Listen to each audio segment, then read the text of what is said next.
सुप्रभात बच्चों, स्वागत है आपका हिंदी क्लास में। मैं कविता सेन, आपकी हिंदी टीचर। जैसा कि हम पहली क्लास में पढ़ चुके हैं कि हमारी 9th हिंदी में कौन कौन सी पुस्तकें हैं, उसके बाद में आज हम शुरू करते हैं व्याकरण का नया टॉपिक वाक्य रचना। देखते हैं वाक्य रचना, वाक्य की परिभाषा। दो या दो से अधिक पदों के सार्थक समूह को जिसका पूरा पूरा अर्थ निकलता हो। परिभाषा को समझें आप। दो या दो से अधिक पदों का सार्थक समूह होना चाहिए। इस शब्द पर आप गौर कीजिएगा, सार्थक समूह। निरर्थक समूह अगर आया तो वो वाक्य नहीं कहलाएगा। ये सार्थक समूह होना चाहिए, दो या दो से अधिक पदों का जिसका पूरा पूरा अर्थ निकलता हो, उसे हम क्या कहते हैं? वाक्य कहते हैं। इसे और अलग तरीके से समझें कि वह पद समूह जिससे श्रोता को वक्ता के अभिप्राय का बोध हो, यानी जिससे श्रोता को यानी सुनने वाले को वक्ता यानी कहने वाले का अभिप्राय का बोध हो, यानी ऐसे पदों का सार्थक समूह जो वक्ता कह रहा है उसे श्रोता आसानी से समझ सके, उसे हम क्या कहते हैं? वाक्य कहते हैं। जैसे उदाहरण से समझिए, सत्य की विजय होती है। ये दो या दो से अधिक पदों का एक सार्थक समूह है, ठीक है? तो ये सार्थक समूह वाक्य कहलाएगा। इसी के पास में एक उदाहरण देखिए, विजय की होती है सत्य।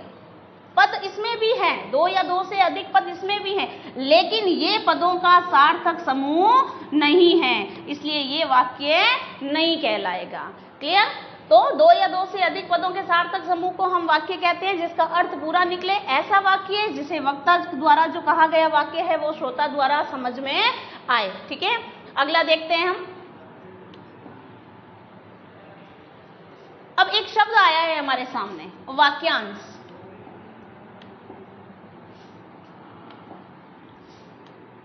वाक्य नहीं, वाक्यांश। वाक्य प्लस अंश, एक वाक्य का अंश जिसे हम पूरा वाक्य नहीं कह सकते। देखिए, शब्दों के ऐसे समूह को जिसका अर्थ तो निकलता है किंतु पूरा पूरा अर्थ नहीं निकलता, उसे वाक्यांश कहते हैं। जब वाक्यांश यानी वाक्य का अंश ही है तो पूरा अर्थ तो नहीं निकलेगा। उदाहरण से समझते हैं, दरवाजे पर, कोने में आदि का अर्थ तो निकल रहा है। दरवाजे पर इसका अर्थ हमें पता है कि दरवाजे पर, और कोने में, लेकिन इसका पूरा पूरा अर्थ नहीं निकल रहा, इसीलिए ये क्या कहलाता है? वाक्यांश। तो वाक्य शब्द और वाक्यांश शब्द में अंतर आपको पता होना चाहिए। नेक्स्ट देखिए, अब हम वाक्य के अंग, सबसे इंपॉर्टेंट है, देखो वाक्य और वाक्य के अंग। वाक्य के अंग हमेशा पूछे जाते हैं कि उद्देश्य किसे कहते हैं या विधेय किसे कहते हैं। तो वाक्य के दो अंग होते हैं। सबसे पहला उद्देश्य है। अब उद्देश्य किसे कहते हैं? जिसके बारे में बात की जाए उसे उद्देश्य कहते हैं, यानी जिसके बारे में, यानी उद्देश्य क्या कहलाएगा? कर्ता। जो भी कर्ता होगा हमारे वाक्य में वो उद्देश्य कहलाता है। इंग्लिश में सब्जेक्ट, तो वो कर्ता, उद्देश्य। नंबर 2, विधेय। उद्देश्य के बारे में कही गई बात विधेय कहलाती है, यानी इस कर्ता के बारे में जो कुछ भी कहा जाएगा वो विधेय कहलाएगा। समझ में आया? उद्देश्य और विधेय। उदाहरण से समझते हैं, देखो, मोहन प्रयाग में रहता है।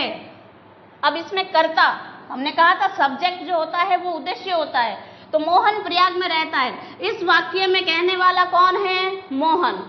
तो मोहन क्या हुआ? उद्देश्य हुआ। और प्रयाग में रहता है, यानी हमने कहा था उद्देश्य के बारे में कही गई बात विधेय कहलाती है, तो उद्देश्य के बारे में ये बात कही जा रही है कि वो प्रयाग में रहता है, इसलिए ये वाली लाइन क्या कहलाएगी? विधेय कहलाएगी। क्लियर?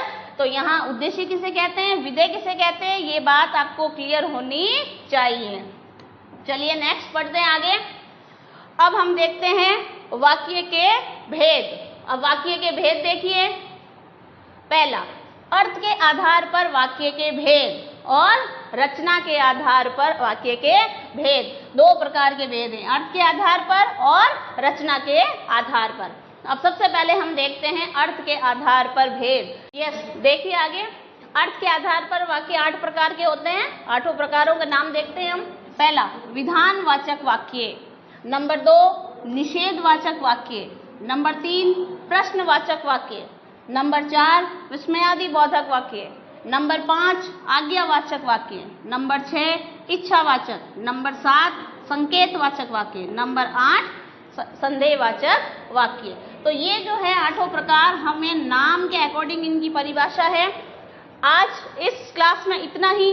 अगली क्लास में हम फिर से इनका वर्णन देखेंगे, रचना के आधार पर वाक्य को समझेंगे। धन्यवाद।